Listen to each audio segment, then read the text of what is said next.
अज्ञानतिमिरान्धस्य ज्ञानञ्जनशलाकया चक्षुरुन्मिलितं येन तस्मै श्रीगुरुवे नमः।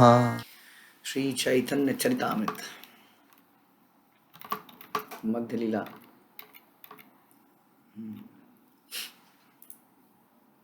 चैप्टर 22 प्रेयर संख्या 40। सत्यं दिशत्यर्थितो नृणां नैवार्थदौ यत् पुनरर्थितायतः स्वयं विदते भजताम् अनिच्छताम् इच्छापिधानम निजपाद पल्लवम। श्रीमद् भागवत से लिया गया 5वें कंठों से। जब भी कृष्ण से किसी इच्छा को पूरी करने की विनती की जाती है तो वो इसे अवश्य पूरा करते हैं, किंतु वो ऐसा वर नहीं देते जिससे कि भोग करने के बाद पुनः पुनः मांगने की आवश्यकता पड़े। जब किसी की अन्य इच्छाएं रहती हैं किंतु साथ ही वह भगवान की सेवा में लगा रहता है तो कृष्ण उसे बलपूर्वक अपने चरण कमलों में शरण देते हैं, जहाँ वह अन्य सारी इच्छाओं को भूल जाता है। तो ऐसा इसमें बता रहे। पिछले श्लोक में भी हमने यही सुना था जो हमने समाप्त किया था कि भगवान अपने भक्त की सारी इस प्रकार से कामनाओं की पूर्ति नहीं करते कि जो मांगोगे वो दे दूंगा। देवी देवता इत्यादि लायबल होते हैं देने के लिए, क्योंकि ऐसा बताया जाता है कि यदि आप इतना तपस्या कर लोगे, इतने व्रत रख लोगे तो आपको ये प्राप्ति हो जाएगी। ऐसा वेदों में कुछ कुछ चीज़ों में बताया गया। तो यदि कोई व्यक्ति वैसा कर लेता है तो वो उसको मिल ही जाएगा। लेकिन भगवान को प्रसन्न नहीं कर सकते आप इस तरीके से। They are he is not liable. हाँ, तो इसलिए ज़रूरी नहीं है कि आप भगवान को इतना व्रत रखोगे तो आपकी ये मुराद पूरी जाएगी, क्योंकि भगवान की भक्ति कही जाती है ना। भक्ति में और ये लेन देन में अंतर होता है।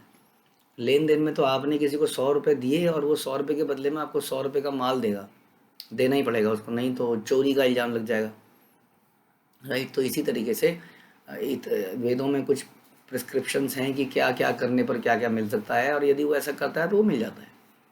लेकिन हमने इतिहास में ऐसा देखा है कि ऐसा व्यक्ति उन सब चीज़ों को प्राप्त करने के बाद भी खुश नहीं रहता है। हाँ, वो दुखी रह जाता है। हिरण्यकशिपु एग्जाम्पल है, रावण एग्जाम्पल है, बहुत सारे एग्जाम्पल है जिसमें व्यक्ति दुखी रह जाता है। ओके, तो अल्टीमेटली हम ये समझने की बात है कि भक्ति में और पूजा पाठ में अंतर है। पूजा पाठ भक्ति नहीं कहलाती है वास्तव में। पूजा पाठ में थोड़ा लेन देन है और भक्ति है प्रसन्न करने के लिए। भक्ति का देखिए ना, शब्द का मतलब डिवोशन, भक्ति। इससे सुनकर ही समझ में आता है कि it is not for any expectation, ये प्रसन्न करने के लिए, ठीक है।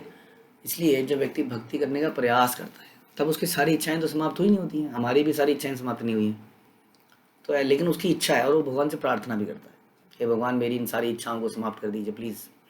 ऐसी वो प्रार्थना भी करता है। तो जब वो प्रार्थना करता है हृदय से, लेकिन उसका बिकॉज ऑफ ओल्ड कंडीशनिंग उसकी वो इच्छाएं कभी ना कभी उसके सामने आई जाती हैं। ऐसे में भगवान उसकी मदद करते हैं, बता रहे हैं। तो भगवान उसको ज़बरदस्ती अपनी तरफ के लिए, यही हमारी प्रार्थना होनी चाहिए। भगवान मेरी तो आप डिमांड्स को भी मत सुनिए, क्योंकि मेरी डिमांड भी गलत है। मैं आपसे आज होशो हवास में, क्योंकि अभी मैं चैतन्य चरितामृत सुन रहा हूँ। कभी कभी हमारा दिमाग ठीक होता है। अभी मैं बिल्कुल आपसे हृदय से ये प्रार्थना करता हूँ कि मेरी सारी इच्छाओं को समाप्त कर दीजिए। मेरी एकमात्र इच्छा हो कि मैं आपको, आपके भक्तों को प्रसन्न कर पाऊँ एट एनी कॉस्ट। मुझे दबा दिया जाए, रौंद दिया जाए, कैसी भी कंडीशन हो, मैं इससे पीछे ना हटूँ। होशो हवास में मैं आपसे ये प्रार्थना करता हूँ। तो ऐसी प्रार्थनाओं से क्या होगा, जब हमारे अंदर कुछ इच्छाएं आ रही होंगी, हाँ, भगवान को हमारी पुरानी प्रेयर याद होगी, है ना। इसको भक्ति कहते हैं। लेकिन ये उसी भक्त के लिए जो फिर ऐसी प्रार्थनाएं करता है, इसको करने का प्रयास करता है एटलीस्ट कभी कभी, तब भगवान। वरना क्या होता है, जो आता ही इस उद्देश्य से है कि भगवान ये मिल जाए वो मिल जाए, तो वो भक्ति करने नहीं आया, फिर भगवान उसको वो चीज़ें दे देते हैं। फिर भी उसको सुकृति मिलती है, ऐसा बताया जाता है। फिर भी उसका भला ही होता है, लेकिन समय लगता है। जब वो मटेरियल चीज़ों से फिर एग्जॉस्ट हो जाता है। प्राप्ति तो हो गई, लेकिन उस प्राप्ति से फिर और दुख हो गए, है ना। ऐसा होता ही है संसार में। जिस भी चीज़ की प्राप्ति हमें होती है उस प्राप्ति से दुख ज़्यादा होते हैं, और हम उन्हीं चीज़ की प्राप्ति के लिए प्रयत्न करते रहते हैं, प्रार्थनाएं करते रहते हैं, जबकि वो प्राप्ति होने के बाद देखा गया कि वही चीज़ें दुख का कारण बन जाती हैं। तो इसलिए जब वो एग्जॉस्ट हो जाता है तब तो आता ही है, क्योंकि उसको अब भगवान के प्रति कृतज्ञता है, क्योंकि भगवान ने कुछ दिया था। अब वो भगवान के पास ही जाता है।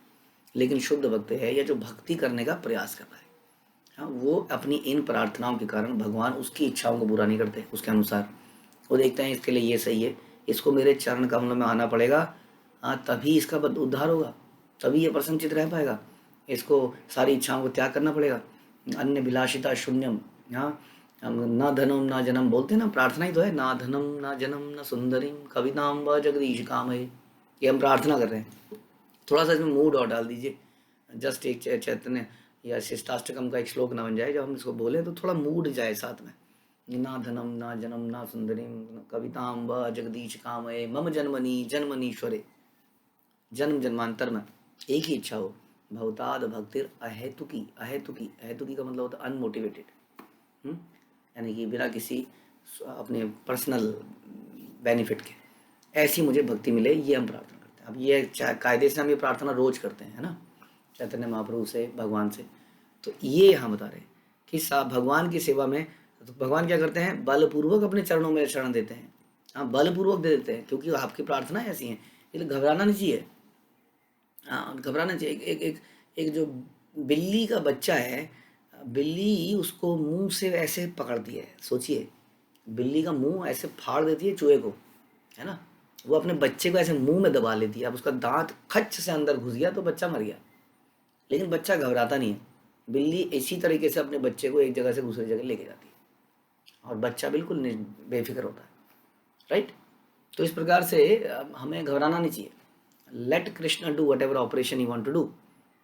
हम संसार में डॉक्टर को अपना शरीर त्याग देते हैं, बताइए, डॉक्टर तो डॉक्टर है, वो तो बाद में बोलेगा सर गलती हो गई, अब उसकी गलती से तो आदमी चला गया, लेकिन फिर भी हम अपने आप को सौंप ही देते हैं, है ना, कहते हैं लो जी बेहोश कर दो, उसके बाद जो करना करो। अब बेहोश से वो होश में आएगा कि नहीं, नेवर नो, राइट। तो क्यों ना भगवान को करने दिया जाए जो भी हमारे जीवन में हो रहा है, भगवान करना चाह रहे हैं, बस प्रार्थना ही है।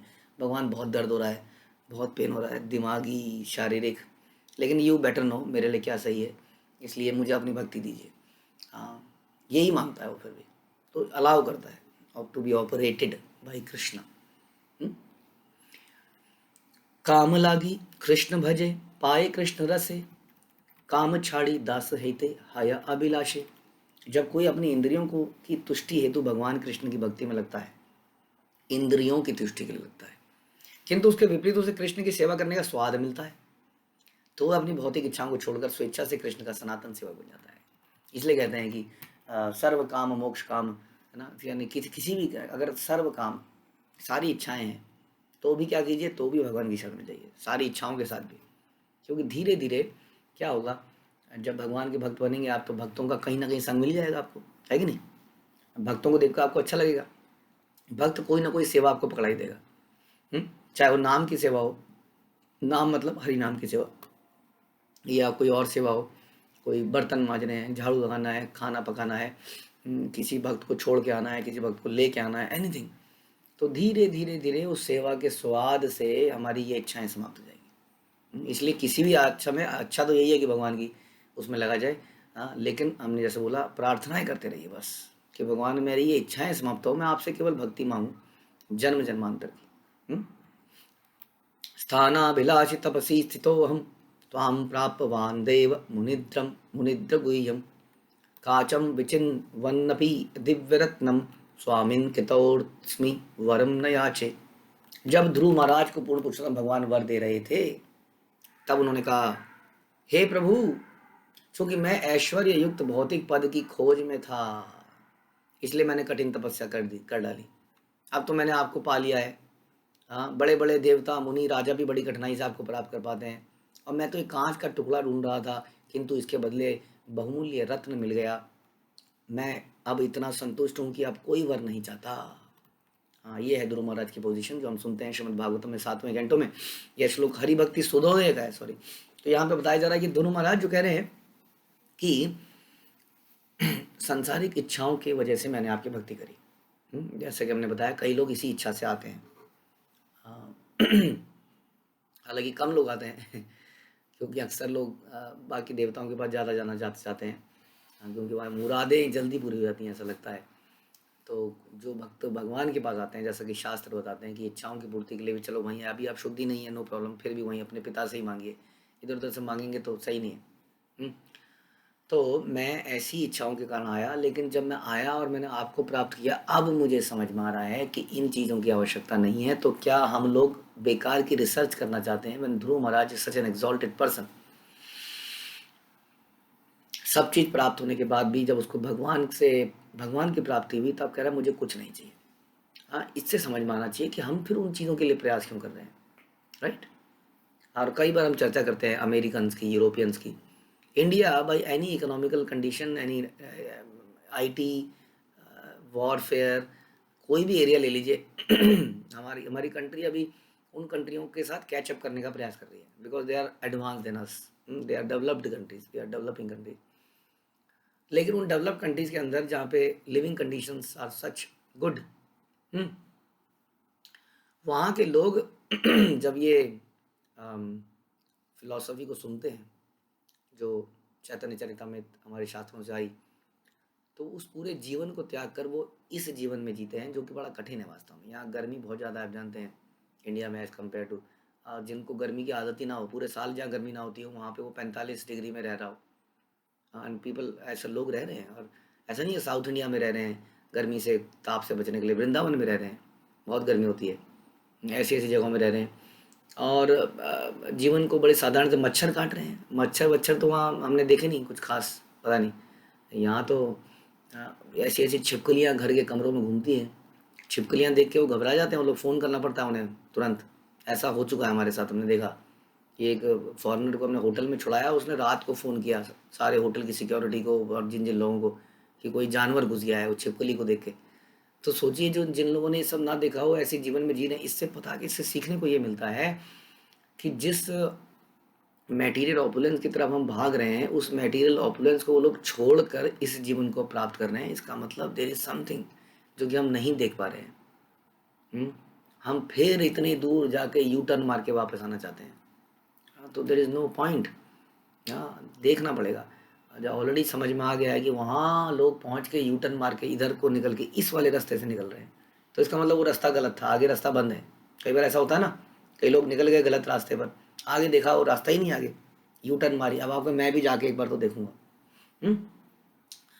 चलो वो तो संसारिक एग्जाम्पल है, लेकिन ये तो शास्त्रिक चीज़ें हैं। ध्रुव महाराज अपने एक्सपीरियंस से बता रहे हैं, है ना।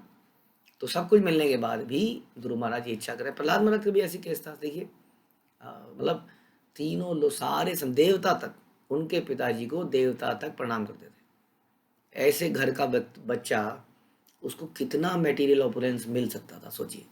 हाँ, इंद्र जो है बारिश भी उनके हिसाब से कर रहे हैं, सोच सकते हैं आप।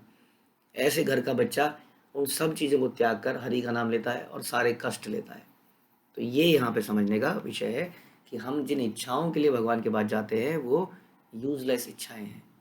जो लोगों ने उन इच्छाओं को प्राप्त किया, वो लोग कह रहे हैं ये सब गलत था हमारा, हमने समय बर्बाद किया।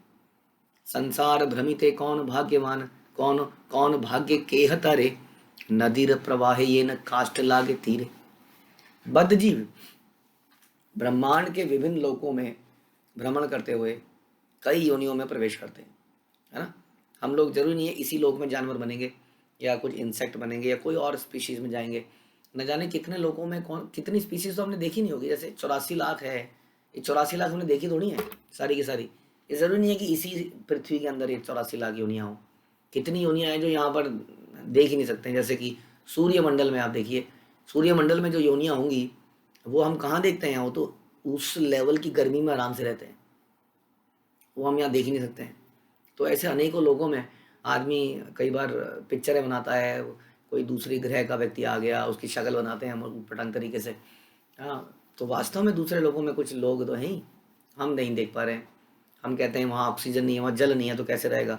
अब सूर्य लोक में कौन सा जल होगा बताइए, सूर्य लोक में जल पॉसिबल है? हाँ, नहीं है। तो ऐसा नहीं कि जल से ही जीवन है, ये तो डिपेंड करता है इस पृथ्वी पर इस तरह के शरीर बनाए गए जो जल की अधिकता से बनते हैं। तो कई योनियों में हम अलग अलग लोकों में सोचो कौन कौन से लोक में होके हम आ नहीं गए होंगे ऑलरेडी। हमारा कई बार घूमने का मन करता है, सारी दुनिया को देख लें, घूम लें, टूर मार लें, लेकिन हमने पता नहीं कितने टूर मार लिए हैं। प्रॉब्लम ये हम भूल जाते हैं। अभी भी देखिए आप 5 साल पहले 10 साल पहले कुछ जगहों में होके आए होंगे। हाँ, क्या उनकी ठंडक, उन दृश्य आपके दिमाग में है नहीं है, भूल जाते हैं। हम बचपन में कितनी जगह घूम के आए माता पिताजी के साथ, याद नहीं है कहाँ कहाँ मम्मी पापा कहाँ कहाँ ले गए थे, राइट। तो इसलिए हम भूल ही जाएंगे जितनी भी जगह घूम लीजिए। तो इसलिए बता रहे हैं कि सौभाग्यवश इनमें से कोई एक किसी ना किसी प्रकार अज्ञान के सागर से मुक्त हो जाता है, कोई एक। जैसे किसी बहती नदी में अनेक बड़ी लकड़ियों में से सहसा कोई एक किनारे पे पहुंच जाता है। ऐसे असंख्य बद्ध जीव हैं जो भगवान कृष्ण की सेवा से रहित हैं। ये ना जानते हुए कि किस तरह ज्ञान सागर पार किया जाता है, वे समय की तरंगों द्वारा इधर उधर बिखरे जा रहे हैं। किंतु इनमें से कुछ भाग्यशाली हैं जो भक्तों की संगति प्राप्त करते हैं, और इस संसर्ग के फलस्वरूप अज्ञान सागर से उनका उद्धार हो जाता है। जिस तरह की नदी की धारा में बहने वाला लकड़ी का टुकड़ा संयोगवश गिराने लग जाता है। तो भाग्यशाली भक्तों की संगति वो प्राप्त कर पाते हैं। ये है हमारा भाग्य। हमारा भाग्य क्या है कि हमें भक्तों की संगति मिलती है, उनका दोष दर्शन करने के लिए नहीं। संगति जब हमें मिलती है शुरू में तो बड़ा अच्छा लगता है, क्योंकि हम अज्ञानी होते हैं ना, बहुत चीज़ों का पता नहीं होता है। धीरे धीरे जब पता चल जाता है, वही लोग उन्हें ज्ञान देते हैं और उन्हीं लोगों में वो दोष दर्शन हो जाता है। देखिए, उससे पहले तो हम बिल्कुल निरपट अज्ञानी और जानवर प्रवृत्ति के थे हम स्वयं। हमें नहीं पता था माला कैसे करनी है, हमें नहीं पता था माला किसको कहते हैं। हमें धीरे धीरे बताया, अच्छा माला इसको कहते हैं। फिर हमें बताया ध्यानपूर्वक माला करना इसको कहते हैं। फिर हमने देखा, अरे ये व्यक्ति ध्यानपूर्वक माला तो नहीं कर रहा, हाँ ये देखो क्या कर रहा है, तो गलत है। फिर हमें उन्हीं में दोष दर्शन होने लगते हैं। अब क्या ज़रूरत है आपको देखने की इसको, है ना। आपको जो हमें जो बताया तो ये है। तो भक्तों की संगति जब परम सौभाग्य है, यदि उन्हीं में हम, उन्हीं द्वारा हमें सब कुछ बताया गया, उन्हीं के बताए हुए ज्ञान से हम उन्हीं में दोष दर्शन कर रहे हैं। हाँ, जैसे कि वक्रासुर था वो, तो जिसको भस्मासुर कहते हैं, शिव जी से ही वरदान प्राप्त किया, शिव जी को ही भस्म करने चाह रहा है। शिव जी की पत्नी को लूटना चाह रहा है, ऐसा हुआ कि नहीं, पार्वती जी को। तो कैसे सोचिए, ये आसुरी आसुरी प्रवृत्ति है। हम लोगों को जिन लोगों से समझ मिली, हम उन्हीं लोगों में दोष दर्शन करने लगते हैं। यहाँ शास्त्र बता रहे हैं कि भक्तों का संग, और वास्तव में हम यहाँ तक भक्तों के संग से ही पहुँचे हैं, चाहे वो कैसे भी हैं, कच्चे हैं, पक्के हैं, बट दे आर ट्राइंग। इसलिए उनके अंदर ये ना देखा जाए कि ऐसा क्यों कर रहे हैं, ऐसा क्यों कर रहे हैं। ये समझने की बात है, ये सौभाग्य की बात है, क्योंकि ऐसा देखने से वो सौभाग्य चला जाता है एक्चुअली में। मेवं ममाधम स्यापि स्यादेवा अच्युत दर्शनम हिर्यामाण काल नद्या क्वचित तरती कंचन कश्चन। यह सोचना मेरा भ्रम था कि चूंकि मैं इतना पतित हूं, इसलिए मुझे पूर्ण पुरुषोत्तम भगवान के दर्शन का कभी अवसर नहीं मिल सकेगा। ये है श्रीमद् भागवत का अक्रूर जी इसको कहते हैं।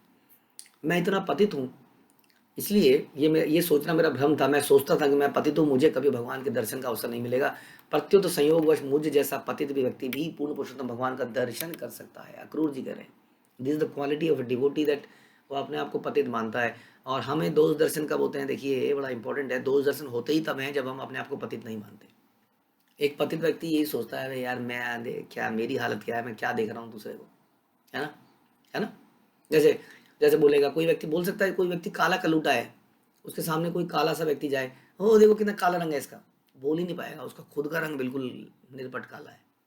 जब वो गोरा होगा तब क्या कहे, this black man is going, है कि नहीं। तो हम दोष दर्शन कर ही तब पाते हैं जब हम अपने आप को पतित नहीं मानते, सुपीरियर मानते हैं। और यहाँ पर अक्रूर जी जैसा व्यक्ति अपने आप को क्या कह रहा है, मैं हमेशा से यही सोचता था मैं सबसे पतित हूँ, दर्शन नहीं कर पाऊंगा, लेकिन भगवान जो है वो पतित पावन है, वो मुझ जैसे व्यक्ति को भी दर्शन देते हैं। यद्यपि मनुष्य काल रूपी नदी के तरंगों से बहता है, किंतु अंततः वह किनारे पे पहुंच जाता है। कौन भाग्य कारो संसार क्षयोन्मुख हया, साधु संगे तबे कृष्ण रति उपजया। भाग्यवश ही मनुष्य अज्ञान के सागर को पार करने के योग्य बनता है। This is share fortune, this is not earned by me. हम ये नहीं कह सकते कि मैंने अर्जित किया है कठिन तपस्या करके, कोई नहीं कह सकता, शास्त्र मना कर रहे हैं इसके लिए कि हमने इसको अर्न किया है। It is share blessing. ये हमारे ऊपर वैष्णवों की, भगवान की ब्लेसिंग्स हैं, कृपा है कि यानी भाग्यवश मनुष्य ज्ञान के सागर को पार करने के योग्य बनता है। और जब उसके भौतिक अस्तित्व की अवधि घटती है तो उसे शुद्ध भक्तों की संगति करने का अवसर प्राप्त होता है। देखिए, हाँ, ये भाग्य के कारण उसको शुद्ध भक्तों की संगति का अवसर मिलता है।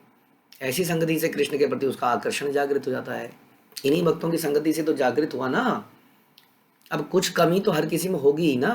आर वी एक्सपेक्टिंग कि I want to be in the perfect beings? वो तो फिर वैकुंठ है ना। कहने का मतलब यही कि मेरे अंदर कितनी कमियां हैं अभी, क्या मैं परफेक्ट हूँ?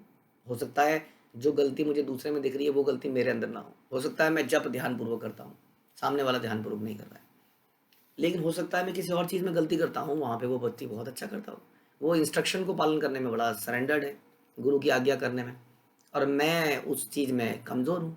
हाँ, मैं साधना में तो मजबूत हूँ, लेकिन मैं सरेंडर करने में मैं कमज़ोर हूँ, अपने आप को तुच्छ सेवाएं करने में कमज़ोर हूँ, वो उनको करने में अच्छा है। तो हर किसी के अंदर कुछ ना कुछ अच्छी चीज़ होगी।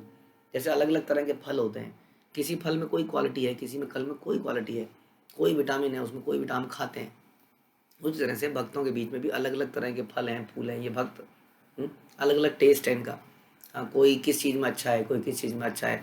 Just we should become a honey bee, जो कि हर चीज़ में से उसके गुण को ग्रहण करती जाए। हाँ, ना कि हम बने एक साधारण मक्खी जो कि गंदगी देखे और उसमें जाके बैठ जाए। ध्यान रखिए, बहुत सारे भक्तों में हमारा संग उसी जगह उसी व्यक्ति से बनता है। अगर ये बोलेंगे हमारी जो गंदगी है उसके अंदर भी वही गंदगी है, हम उसी गंदगी में जाके बैठ जाते हैं और गंदगियों में मक्खियों का ढेर बन जाता है। हुँ? तो ये समझने की बात है। लेकिन इसमें इसलिए बताए बार बार बता रहे हैं कि भाग्यवश ही ऐसा होता है कि भक्तों की संगति का अवसर मिलता है, ऐसी संगति से कृष्ण के प्रति आकर्षण बढ़ता है। भक्ति विनोद ठाकुर ने इसकी व्याख्या करी है कि क्या वह भाग्य संयोग से मिलता है? भक्ति विनोद ठाकुर और पीछे जा रहे हैं कि आपने बोला भाग्य से मिलता है, ये भाग्य क्यों होता है? किसी व्यक्ति को क्यों मिलता है भाग्य? हाँ, तो शास्त्रों में भक्ति और पुण्य कर्म की को भाग्यशाली माना गया है। पुण्य कर्म 3 प्रकार के होते हैं: भक्ति उन्मुखी सुकृति, ऐसे पुण्य कर्म जो कृष्ण चेतना जगाते हैं; भोगोन्मुखी सुकृति, जो भोग ऐश्वर्य प्रदान करते हैं, ऐसी सुकृतियाँ। फॉर एग्जाम्पल, आप कहीं पर प्याऊ खोल देते हैं सामान्य जनता के लिए, हाँ, ये कुछ अच्छे पुण्य कर्म माने जाते हैं। आपने कहीं भंडारा कर दिया, ये पुण्य कर्म। इनसे क्या मिलता है? इनसे और ऐश्वर्य मिलता है, तो इस जन्म में या अगले जन्म में। लेकिन ये भोगोन्मुखी है, क्योंकि इससे भोग करने की, और आपने खिलाया, आपको बढ़िया बढ़िया खाने को मिलेगा अगले 100 जन्मों तक, और फॉर एग्जाम्पल। लेकिन ये भोगोन, इससे कृष्ण भावना जागृत नहीं होगी। और एक होती है भक्ति उन्मुखी सुकृति, जो कुछ हम ऐसे कार्य कर देते हैं जिससे भक्ति जागृत होती है। हमने किसी भक्त की मदद कर दी, हमने किसी ने हमको बोला यहाँ जी हम प्रसादम बांटना चाहते हैं, आप थोड़ा धन देंगे, मंदिर का निर्माण करना चाहते हैं, थोड़ा धन देंगे, यात्रा करना चाहते हैं, इसके लिए धन देंगे। तो ये जो धन देंगे या श्रम देंगे या अपना बुद्धि देंगे, वटेवर जो भी है, मनसा वाचा कर्मणा इत्यादि, तो उससे भक्ति उन्मुखी सुकृति मिलती है। जो भौतिक ऐश्वर्य प्रदान करने वाले हैं तथा हाँ, तो ये जो जीव को ब्रह्म में, अंतिम 2 पुण्य कर्म वास्तव में भाग्यशाली नहीं होते। कौन से? भोगोन्मुखी और मोक्षोन्मुखी। तो मोक्षोन्मुखी सुकृति, कई लोग केवल मुक्ति की प्राप्ति चाहते हैं, इसलिए मुक्ति में लगे हुए हैं पीछे, क्योंकि उनका उद्देश्य है ये जन्म मृत्यु जरा व्याधि, ये बड़ी समस्या है, इससे निकलो, भागो। They are intelligent beings, but they are not most intelligent. उनको ये तो समझ में आ गया है कि भौतिक चीज़ें तो बेकार हैं क्योंकि समाप्त हो जाती हैं, इसलिए मुक्ति मांगो, यहाँ से छुटकारा पाओ। थोड़े इंटेलिजेंट बन गए, लेकिन भक्त नहीं बने। ये ध्यान रखिए, अभी भी अपना, ये भक्त नहीं, अभी भी अपना ही फायदा देख रहे हैं। बट इनको समझ में आ गया है यहाँ से फायदा होगा, लेकिन ये भी उत्तम नहीं है, बता रहे हैं। पुण्य कर्म तभी भाग्यशाली होते हैं जब वे किसी को कृष्ण भावनामृत होने में सहायक बनाए, इसको, ये है असली पुण्य कर्म। इसलिए साधारण दान देना, हम कहते हैं ना, साधारण दान देना और भक्तिमय कार्यों में दान देने में बहुत अंतर है। साधारण खाना बंटवाना और प्रसाद बंटवाने में बहुत बड़ा अंतर है। भक्तिमुखी उनका सौभाग्य तभी प्राप्त होता है जब कोई किसी भक्त के संपर्क में आता है। अब यहाँ बताने प्रभुपाद, ये सौभाग्य, ये सुकृति करने का सौभाग्य भी कैसे मिलता है? अरे तभी तो मिलता है जब कोई भक्त जबरदस्ती कहता है, हाँ ये मंदिर बना रहे हैं जी, आप मदद कीजिए, ठक ठक ठक, नॉक नॉक, नहीं जी पैसे नहीं, प्लीज़ प्लीज़ 10 रुपये तो दे दीजिए, अच्छा लो पकड़ो, जाओ यहाँ से। ऐसे भक्त के माध्यम से ही होता है। वो भी भक्त रथ यात्रा निकालते हैं, कोई आते हैं, मत्था टेक देते हैं और खींच देते हैं, टाइम नहीं उनके जीवन में, जा रहा था ऑफिस, लेकिन अब भक्तों ने पकड़ के नचवा दिया वहाँ पे जबरदस्ती। कई बार ऐसा होता है ना, भक्त जबरदस्ती, लो लो लो प्रसाद प्रसाद, अब उसको लगता है यार बढ़िया है रोटी और ये मतलब पूरी मिल रही है खाने को, खा लेता हूँ, भूख तो लगी रही थी। समहाउ भक्तों के माध्यम से ही ये सौभाग्य भी भक्तों से मिलता है, यानी कि भक्तों के माध्यम से हमें सौभाग्य मिलता है कि हम कोई सुकृति वाला काम कर दें unknowingly, without knowing that is a devotional service. उससे क्या सौभाग्य प्राप्त होगा? उससे ये सौभाग्य प्राप्त होगा कि अब हमें ढंग से भक्तों की संगति मिलेगी, जिसमें हमारी भक्ति की शुरुआत होगी।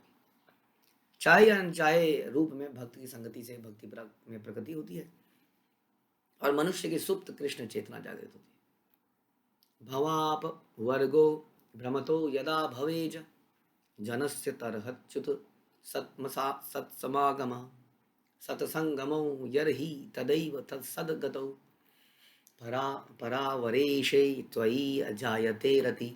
हे प्रभु, हे अच्युत, हे परम पुरुष, जब पूरे ब्रह्मांड में भ्रमण करने वाला व्यक्ति भौतिक संसार से मुक्ति पाने का पात्र बनता है तो उसे भक्तों की संगति करने का अवसर मिलता है। भक्तों की संगति इज सच रेयर थिंग। यानी कि आपने इतना तो कर लिया अब कि अब आपकी मुक्ति निश्चित है। देखिए, जब हम कहते हैं ना कोई जगन्नाथ जी का रथ खींच ले तो मुक्ति निश्चित है, कौन से जन्म में निश्चित है ये नहीं पता, तो इससे क्या मिलेगा फिर उसको? अब उसको भक्तों की संगति मिलेगी जिसमें वो भक्ति करता करता करता करता एक जन्म में, 2 जन्म में, 10 जन्मों में चला जाएगा, मुक्ति का पात्र बन गया वो, है ना। तो भक्त हमसे ऐसे काम करवा देते हैं, भक्त हमसे गीता बंटवा देते हैं, मतलब कई ऐसे काम करवा देते हैं। अब उसको भक्ति का पात्र, वो मुक्ति का पात्र बन गया वो अभी से। लेकिन कब मिलेगी? जब वो अब उसको भक्तों की संगति मिलेगी, उसमें वो भक्ति करेगा तब मिलेगी। जैसे हमने सुना अजामिल, तो अजामिल के बेटे का नाम पड़ गया नारायण। वो क्यों पड़ा नारायण? गलती से नहीं पड़ा, वो उसके घर में कुछ साधु लोग आ गए थे, ये हम सुनते हैं। उन साधुओं ने बोला इसका नाम नारायण रखो उसके बच्चे का। हाँ, तो अब भक्तों की संगति से देखिए अनजाने में सुकृति मिली कि नारायण नारायण बोल रहा है। ये बोलने की सुकृति भी भक्तों से मिली।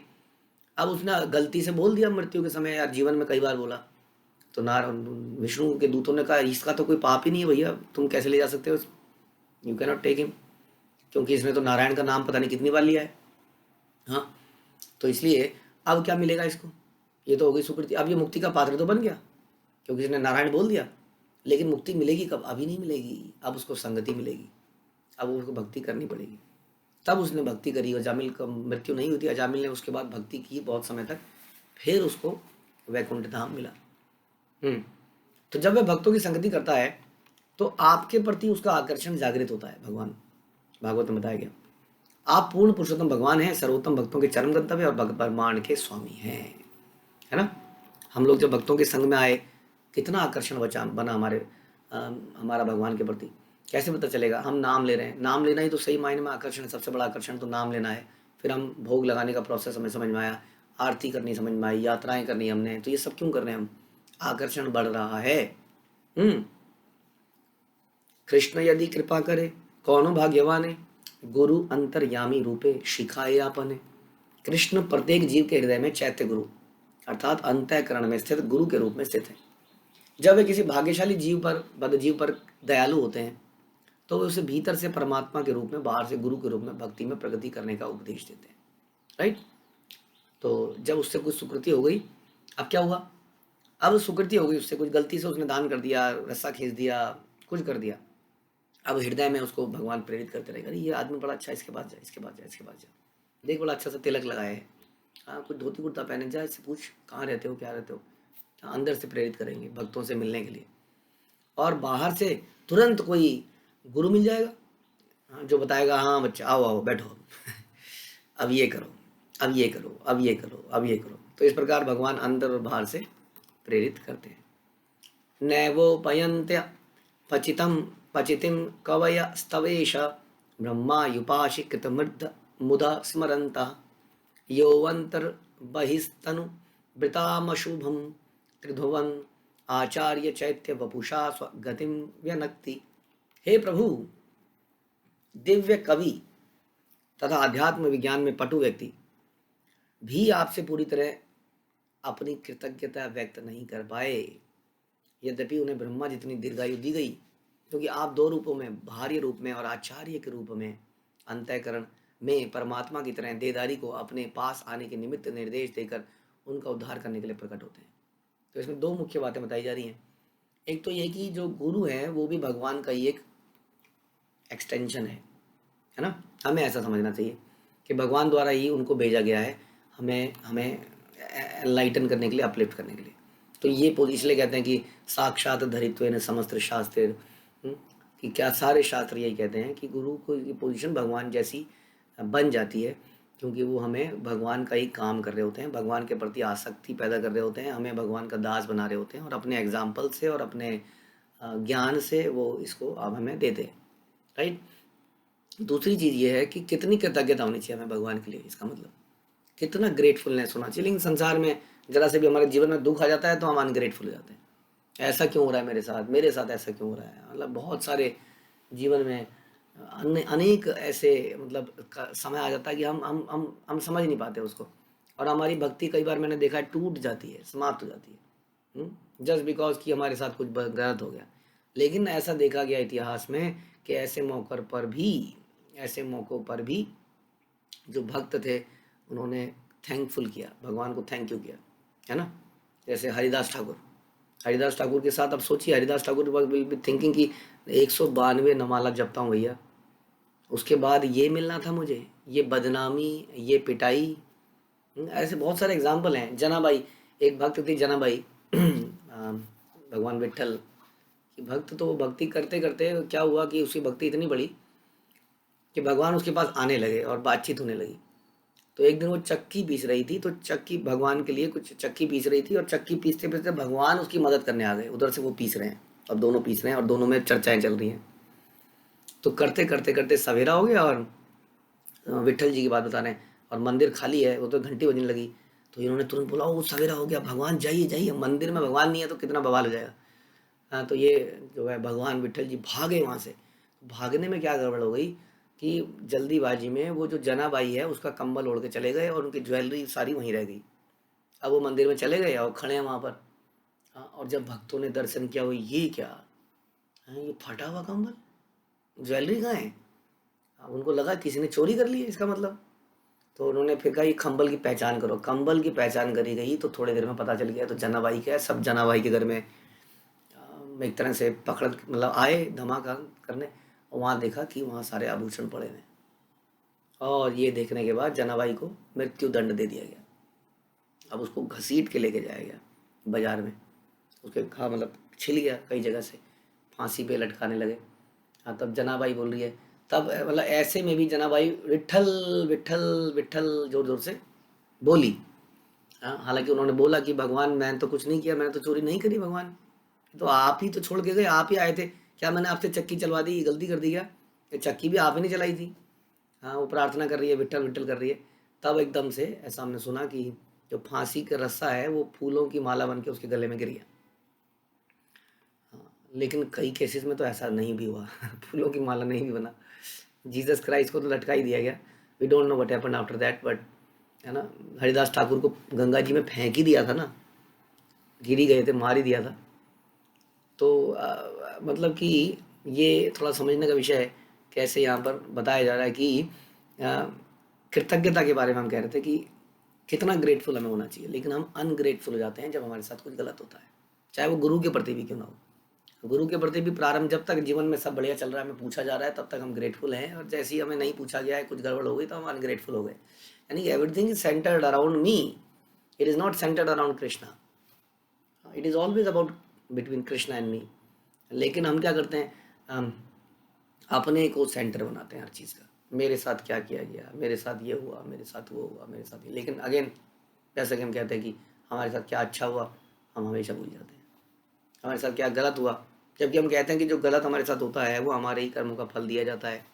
इसलिए यहाँ बता रहे हैं कि कितनी कृतज्ञता करी जाए वो व्यक्त ही नहीं कर सकते। क्यों नहीं कर सकते, क्योंकि आप हृदय से भी प्रेरित करते हो, और बाहर आचार्य के रूप में भक्तों के रूप में भी प्रेरित करते हो। यानी कि आप ही अल्टीमेटली प्रेरित कर रहे हो, जबकि मैं आपको छोड़कर भागा हुआ हूँ। हे भगवान, मैंने आपका आपका घर छोड़ के मैं निकला वहाँ से। हाँ, मैं वहाँ से निकला और संसार में भोग कर रहा हूँ, घूम रहा हूँ, पूरे संसार में भटक रहा हूँ, जैसे कि कोई व्यक्ति नाराज होकर चला जाता है। हम्म, लेकिन मैं अनग्रेटफुल हूँ, और आप फिर भी मेरे पीछे पड़े हैं, अंदर से बाहर से प्रेरित कर रहे हैं। और कितनी ग्रेटफुलनेस हमारे हृदय में होनी चाहिए। लेकिन अब ये गहराई पैदा करने की बात है कि बुरी अवस्थाओं में, बुरे समय में कैसे हम भगवान के प्रति उतने ही ग्रेटफुल रह पाएँ, और उनके लिए प्रेयर्स कर पाएँ। तो ये ज्ञान दिया सनातन गोस्वामी को चैतन्य महाप्रभु ने। ये ज्ञान ऐसे ही चलता रहे, हम सुनते रहें, अपने आप को शुद्ध करते रहें। श्रील प्रभुपाद की जय, चैतन्य चरितामृत की जय, कृष्णदास कविराज की जय।